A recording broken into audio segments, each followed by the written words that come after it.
Okay, so this is basically the introduction to the animation pipeline, and the first thing is the preparation phase, which is not exhaustive, but it needs to be done. And like I mentioned at the end of the modeling portion of the videos, we do need to make sure that our scales are good before we rig anything, because we cannot scale in Max after the fact. It doesn't allow it.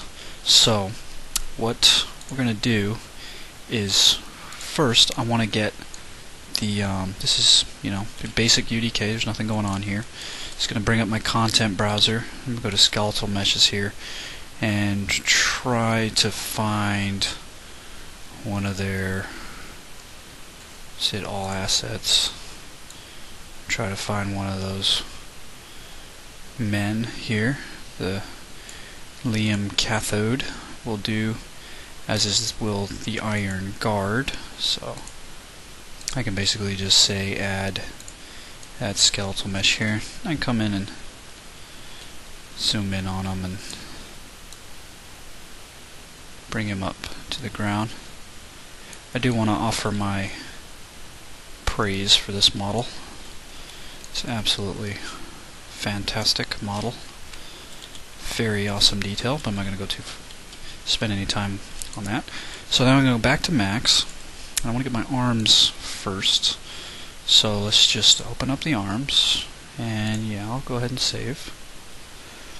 And what I'm going to do is I'll just take the high-res ones. They have a material applied, but I'm not worried about that yet. And I'm going to export selected. Okay, and I want to keep everything in kind of the same place. So what I'm going to do is just create a new folder here called exports, and in that folder I'm just going to say tests, because what I'm doing is a test here. I need to do a scale test. So arm scale test, and I want that in ASE. Just hit save. Okay, you can pause here if you'd like. Check those settings. I'll go back to UDK. Bring up my content browser, which is Control-Shift-F. Just so you know, our character that's in our game is actually this guy here. If I add him into the world, he's a rat soldier. Okay. He's roughly the same scale. If I match the height of the head here, the legs pretty much hit the ground when they're straight.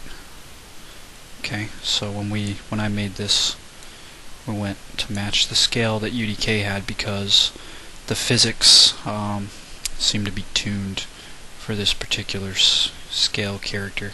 You can have much larger characters, but going much smaller, if a character was, already my clipping and stuff, but if a character was this tall as this guy's toe, you'd be having issues with your ragdolls and all that stuff. So keeping this rough same scale, and I believe the iron guard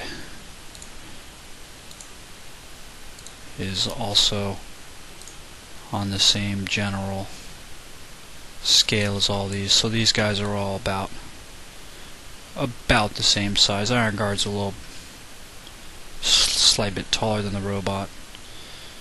Okay, but that's the scale that we're going at. So now I can come in here and just hit import and go back to where I exported everything.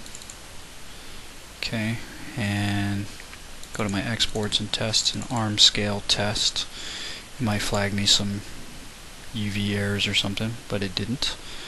Okay, so I'm gonna go ahead and save this package, and I'm gonna put it in my project. You can put it wherever you want, but I am gonna name this Glock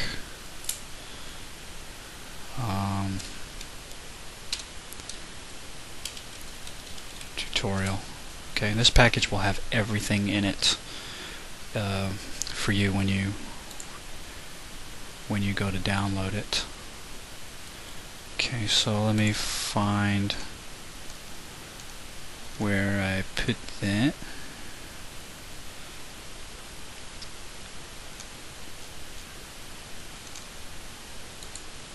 Let me just go arms here.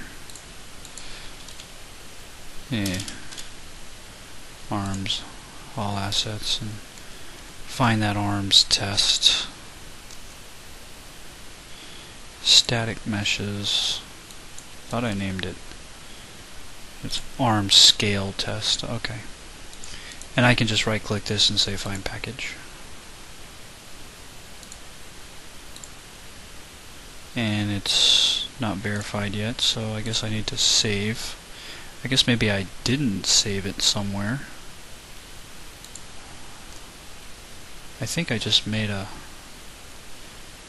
So there's a Glock tutorial there. Should have ended up in a... Yeah, it's actually right there. It did. I was able to find it. It's just my own dumb fault. So just go fully load. There it is, so I'll highlight that. And I'll add that. And now what I want to do is just by eye. Oh, I'm so used to Max. Come up here and see how those arms would fit. Now they're gonna be about twice as big as my character. Let's see how big they are on the robot.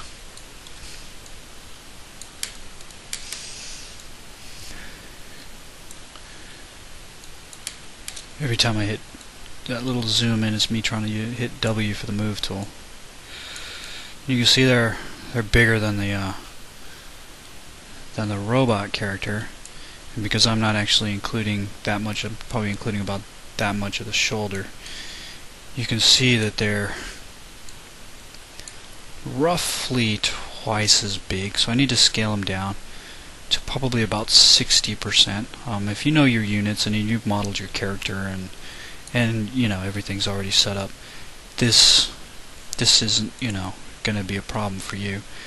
But I just modeled these however, so I'm going to just change this to world and go for my center here, and I'm going to go to my percent snap, and I'm going to go down to 60% and just hit reset, transform, and scale. Then I'll export that guy again. Yes, and OK. Go back to UDK, bring up my content browser and just re-import it.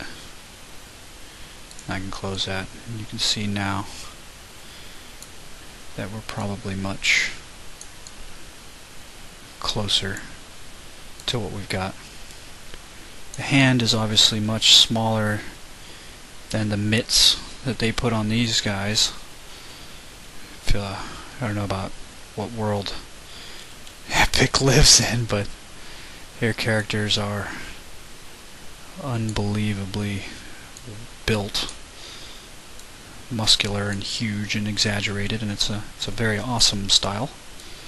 But it's not exactly normal. Okay, we might actually be able to go a little bit bigger than that, to maybe 110%. I usually work this way, just kind of walk it in.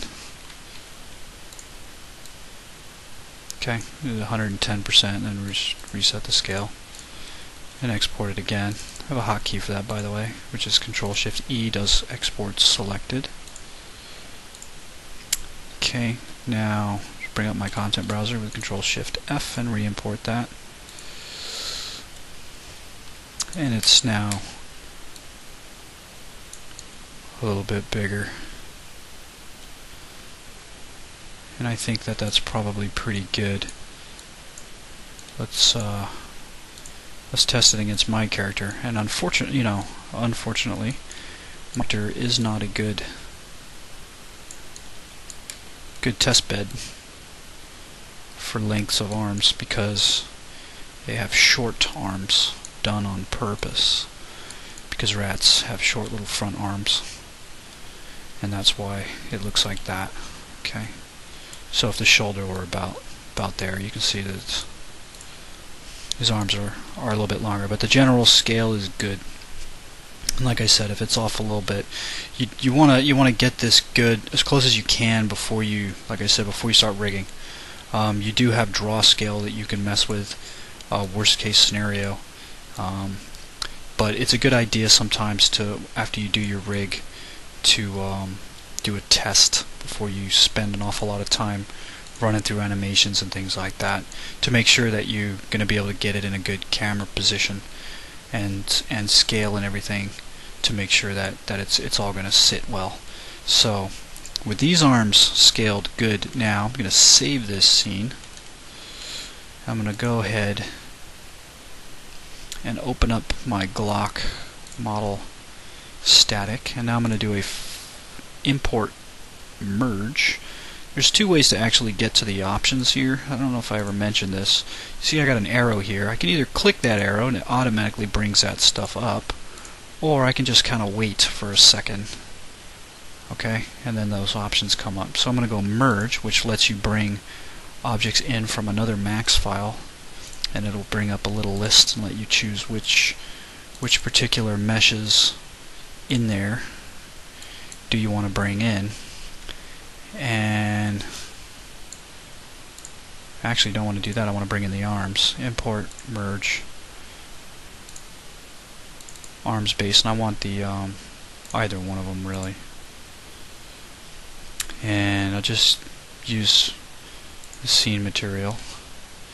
Okay, so instantaneously,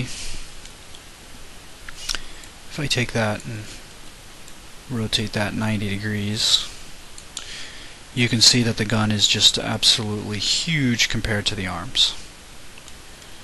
Okay, actually these arms need to be facing that way. Forward in the X is the way you want to go. Everything is X forward, Z up in UDK. Okay, they're at the 0 mark, I think. Yeah, if I go to view, they're centered at the 0 mark. So now I want to scale the gun to match the size of these arms so that they fit well in there. And it's quite easy. Just Control A. I don't want the grip, I don't want the arms, and I want to link everything to that grip. And now I can take this and move it all. So temporarily I'm gonna rotate it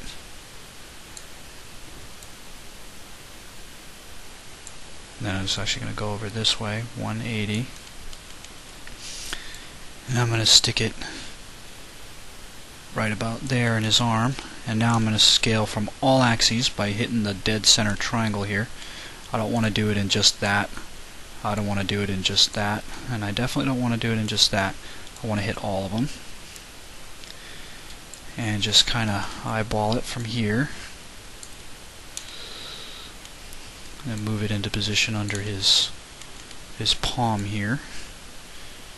And using the top view, just want to see how easy is it going to be to get his thumb around it. I think I'm a little big still. If I were to take this finger and swing it around this way, it's actually very close.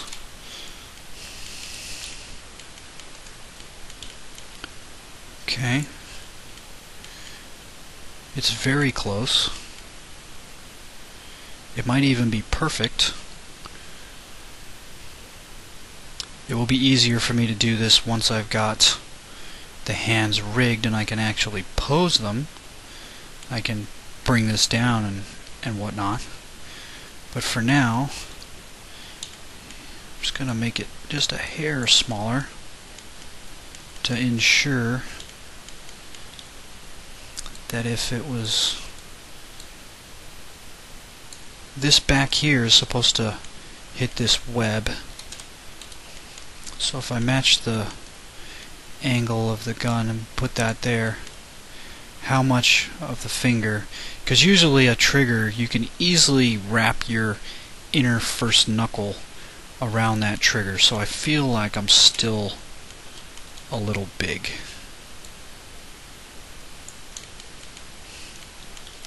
And let me match that angle some. And now I feel like I'm a little small.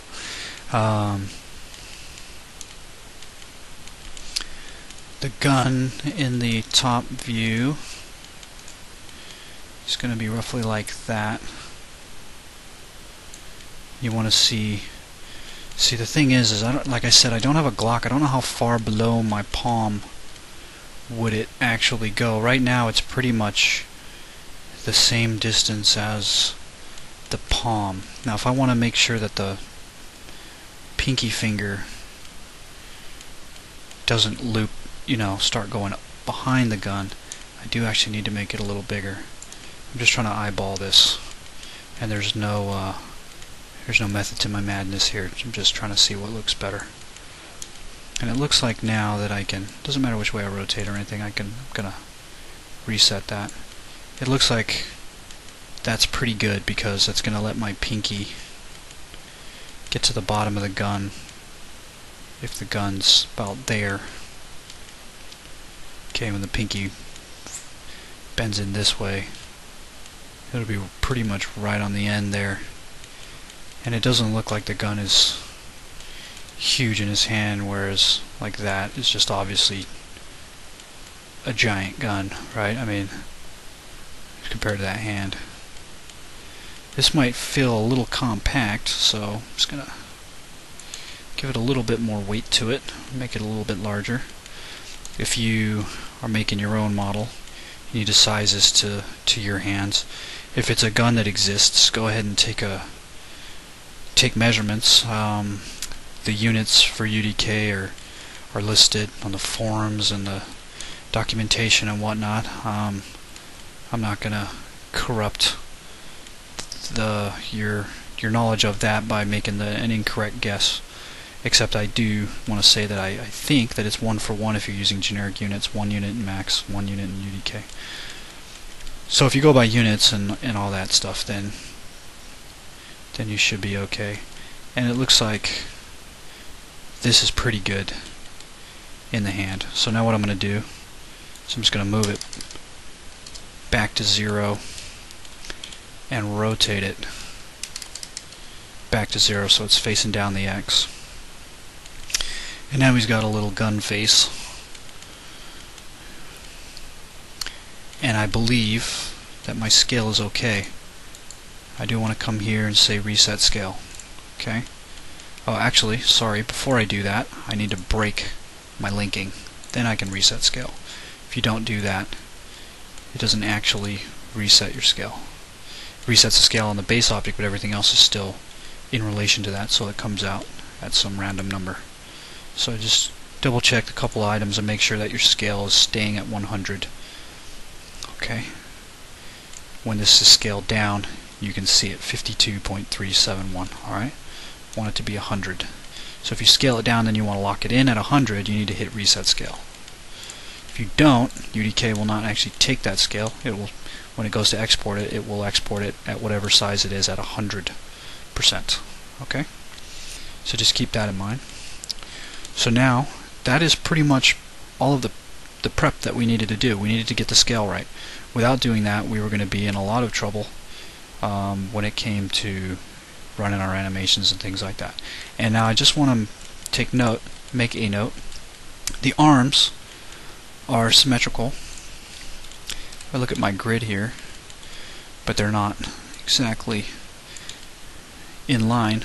You got to keep in mind that what happens is your camera, if you want to do this in relation to your camera, let me hide this. Your camera is actually here at 000, unless it's moved in the code. And your shoulders, put your head about here. So these actually need to come down, and what I'll do real quick is I'll affect the pivot only, just real quick, and say 0. What we did in our game, this is just in our game, your games could and probably will be different. We decided to move everything down 3 units, which is not a lot.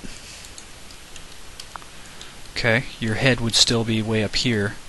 However, it did give us good position on the arms when we went to view it. If I save as here, and I'm just going to name this scaling, okay, and I take a look at something that I know has been working for a long time.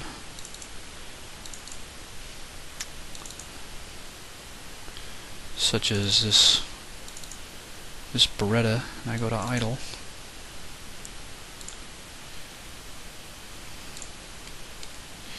You can see that our arms,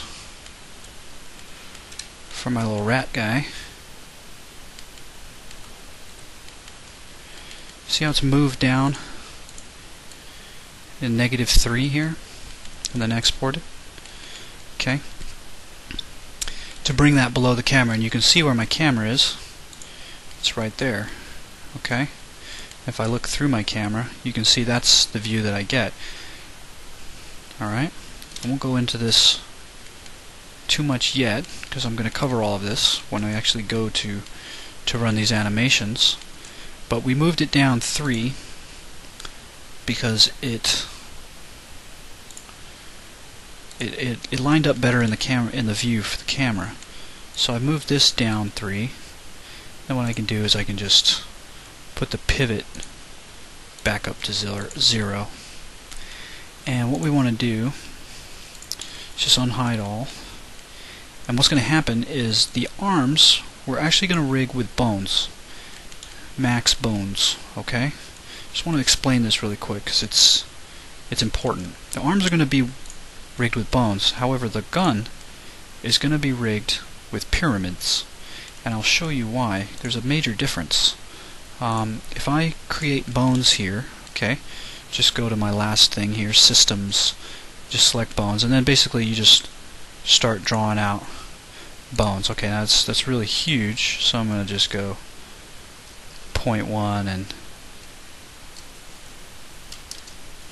0%. Oh no, it's my width. So let's go 2 by 2 and untaper. Okay, so I'm just going to draw out a simple chain of bones. Okay. Now what happens is if these are already automatically linked, I change this to local, and I rotate. Anything down the chain goes with it. It's got a hierarchy to it. Okay. However, what happens is these are just simply linked. If I try to move this bone, see what it does? I can't go. I'm dragging my mouse way down. I can't move it away. It's because if this were your elbow and this were your bicep, I try to move it forward, it doesn't go anywhere. If this were your, like I said, if this were a creature, the bones don't separate. And it's a pain in the butt to actually get them to separate if you want them to. Say I wanted to shoot, say this was not a person, it was a robot, and this was the hand, and I wanted an attack where this shoots forward and backwards and comes off of the wrist, or I wanted it to move, where the hand moves inside the arm, and then a big old cannon comes out in place of it. I can't. Okay. Well, let me show you the difference. And it's good, like I said, it's good for characters, so we're going to use it for the arms. But if I make pyramids, okay, and then I scale that up, and what I'm going to do, so I'm going to Alt-A, just going to affect the Z, and I'm going to go the minimum of this to the maximum of that. I'm just going to uncheck that. Okay, so it's a little bit of extra step you got to do. So I can take that it's obviously easier to draw out bones than it is to create a chain of pyramids. Okay, and then I need to hand link these, so I'll just go 1, 2, 3. I still maintain my hierarchy. Okay, I can still rotate all the children along with the parent, but the difference is I can move it wherever I want. So if this was a robot's arm and I wanted to shoot the arm off, kerplow, right in the enemy's face. Just punched him right in the face from across the room, and I didn't have any issues, and I can have it come straight back. Okay, but you can't do that with bones. So the reason that we do that, use pyramids for our weapons instead of bones, is so that if this bone was controlling the slide, I could have it go, you know, back and forth like that, and it's not going to mess up. Whereas if this was a slide, and I tried to move it back, look, you know, it's gonna, it doesn't do it. So UDK and the PSK and PSA exporter have absolutely no issue whatsoever using these as bones. What I don't know, which I've never really tried, is whether or not you can actually have hierarchy, IK on a chain of pyramids, which you can. So in some ways there's almost no reason to use bones, but we do use them for characters, because there's tools that are handy dandy, and for the most part, like I said, unless it's a robot or something weird, mechanical thing, you don't want this to be able to come off of here. If I say I had bones and I say, okay, well this has to come off, my only option is to actually give myself a control object. Okay, take this guy, make a link constraint to it, which can mess things up, but now I can move it around. But what we get is this crazy glitch where if you see the root bone is shrinking and unshrinking, and it looks like it's scaling. In reality, it's not. It's just the if I look at the scale, it's still 100, 100, 100. It's really not doing that at all. It's just visually in max, and it's been doing this since version 8, and it's propagated out through version 12. I mean, that's 5 versions or so that they've never changed this. If you constrain modify a bone to a control object, it could be a dummy or a box or anything, whatever that this was linked to takes on this absurd scaling, I guess, to say, okay, well, I'm trying to maintain a connection or something, but it only does it in the length of the bone, and it can freak you out. It freaked me out a couple years ago when I first noticed that it was doing this. I was like, what's going on, and I started exporting weird stuff and breaking my character apart, trying to figure out why this is happening. And then in the end I realized, it's really not doing anything. It's really not doing that at all, so if I would have to undo all this to get it back to where it was. And the other thing is that this is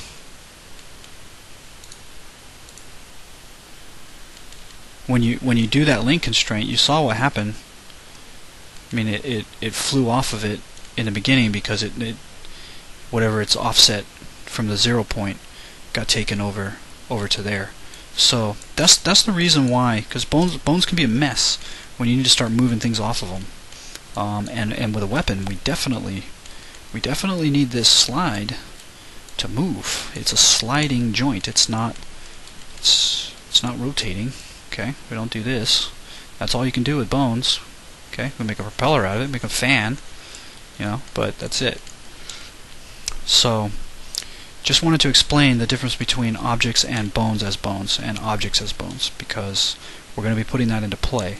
And the other thing I just want to point out is that what we're going to be doing, the method that we're going to be using for our whole system, is something that we got working, that we're actually proud of, because it works good.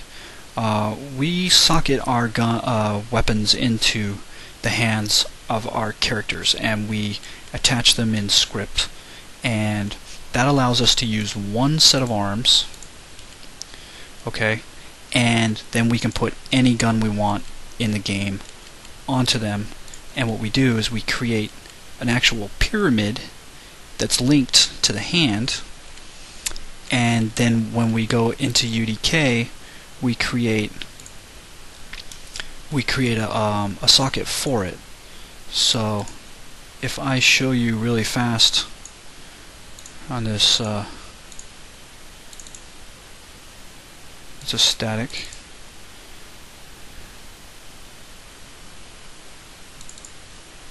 Okay, it's opening down here.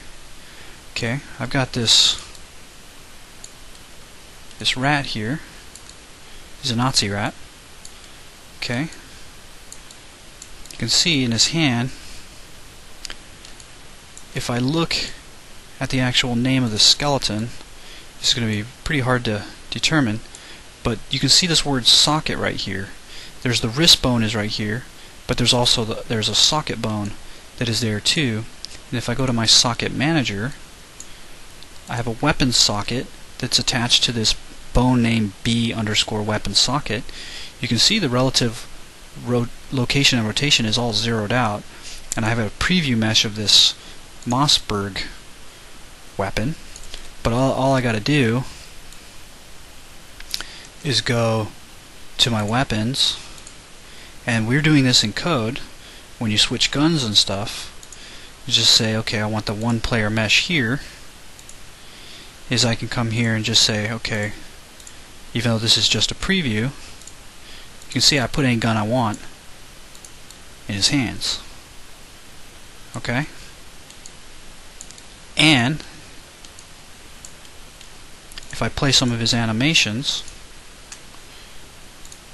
by going to his anim set, which is here, this is gonna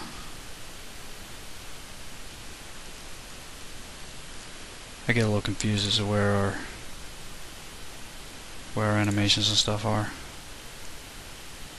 Okay, we actually have an anims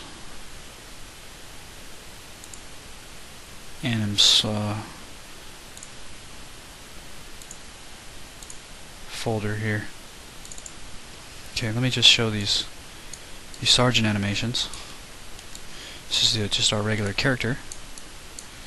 Okay, it's previewing the gun in his hand, and it's doing this salute. Okay, and if I play this animation, you can see that it's following his hand. Okay? When he walks, it's following his hand. We have this little test preview here, don't ignore that. Okay? Okay? So it's stuck on his hands. And if I change the animation to be M16 3-player soldier anims, you can see that the animation itself just aligns it up so that it's fitting in his hands, and it's exactly in the same position in relation to that socket. And now, under any one of these circumstances, okay, it's working. All right, just boom, all of them. It's going to stay in his hands.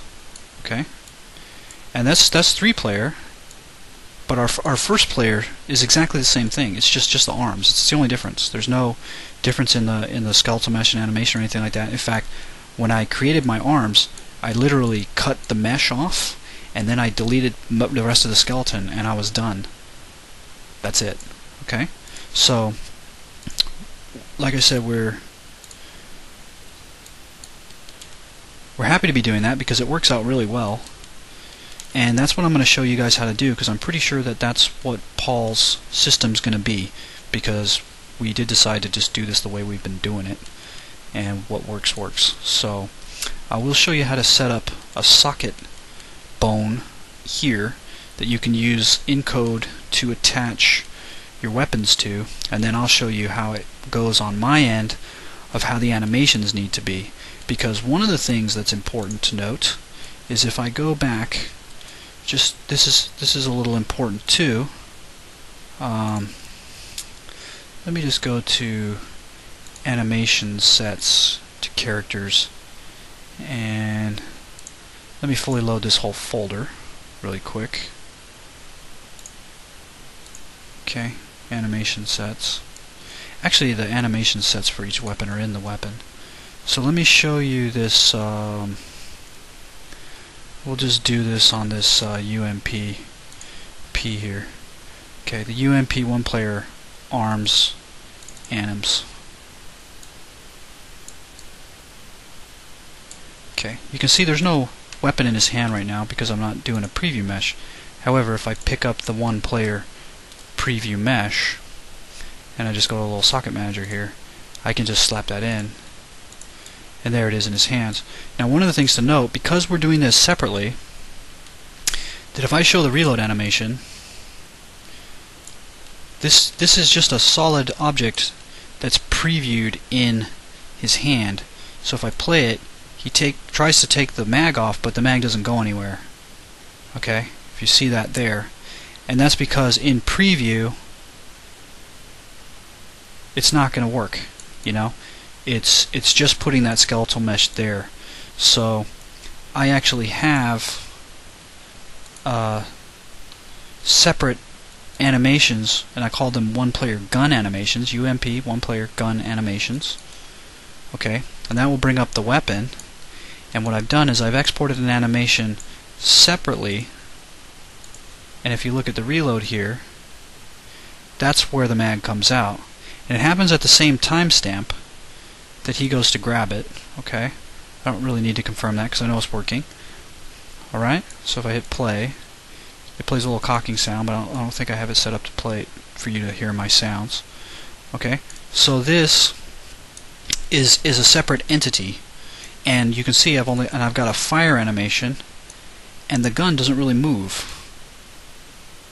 Okay, you can see here, if I can get some better lighting,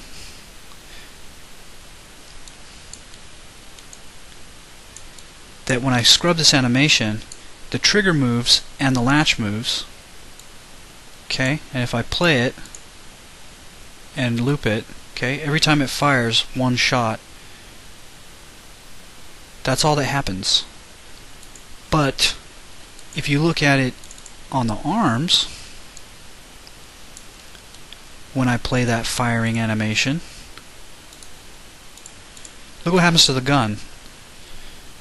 You see what I'm saying? The gun follows that arm socket, and then simultaneously it plays the animation on the weapon, which pulls the trigger. Okay, it's kind of hard to say, but his finger is pulling that trigger, and when this plays together in the game, it actually plays together. So we call animations on the arms and on the gun at the same time in this method, and what it means is we don't have to have a set of arms exported for every single weapon that we possibly could have in the game, because that's how I was originally doing it. I just exported the arms with the gun, and I animated it that way, and it was relatively easy. But then when I got to the point where I was finally ready to put a second weapon in the game, it's like, well, now I got to put the arms on that gun too. That sucks. You know, that's not a good workflow. You know, now every single one of my weapons has all this extra polygons in them, and I can't do as good of a budget here. If I could just get the arms separately and just somehow attach the guns to the hands, then I'm going to be in great shape. And we did figure that out, and we're going to take you through how that's done on both the art side and the animation side. So this is going to be pretty useful for those of you that have are having trouble getting your stuff in the game. We've got it working quite well now, down to the point where we've literally got it pipelined. There's no more experimenting or guessing. It's now just do. Okay, when we're ready for the next weapon, we stick it in. I hand it over. It gets coded, and it works, and it's great. So that's what I'm going to be taking you through. In terms of setting everything up, and I gave you through a little bit of preparation here. And once again, I want to mention that if you do donate, you will get all of these assets coming right out of this. Oops, I'm going to give you package that I end up with, okay, which is somewhere right here. So I'm just going to save that, and this is going to end up having anim sets, meshes, textures, materials, a bunch of stuff in here that you can just plug and play, and then you'll have the scripts too. So, and obviously we're free to answer any questions if you email us or write on our forums at ratsarmy.com. If you have problems getting anything to work or problems with your own stuff, we're always willing to help anybody that needs it. Okay, we've gotten help from everybody in the past, and we like to pass that buck. So, in the next video, I will. I keep wanting to close this. I'm going to keep that open. In the next video, I will start rigging, and I'm going to start with the arms, and then we will move on to the gun.